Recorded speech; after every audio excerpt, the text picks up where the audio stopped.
CM sir நன்றி சொல்றதுக்காக திருச்சிக்கு போனாரு. இங்க பெரம்பூர்ல ஜெயிச்சிருக்காரு. இங்க இருக்கக்கூடிய பெரம்பூருக்கு போய் நன்றி சொல்றதுக்கு வக்கு இல்ல.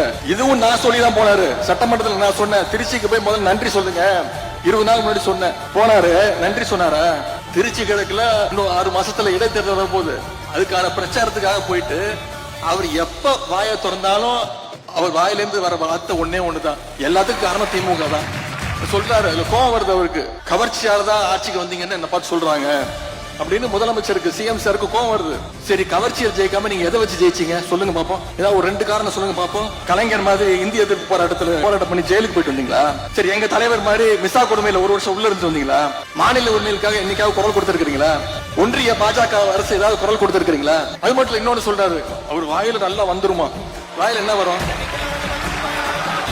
தமிழ்நாட்டு மக்கள் வாயில நிறைய வரும். தமிழ்நாட்டு மக்கள் காத்துக்கிட்டு இருக்காங்க, இந்த முதலமைச்சர் வாயில ஏதாவது ஒரு நல்ல வார்த்தை வருமா அப்படின்னு, ஏதாவது ஒரு திட்டங்கள் வருமான்னு நீ காத்துக்கிட்டு இருக்காங்க. எந்த பிரச்சனையை கேட்டாலும் திமுக வெர்சஸ் தாவேகா, எதை பத்தி கேட்டாலும் திமுக செய்கின்ற சதி.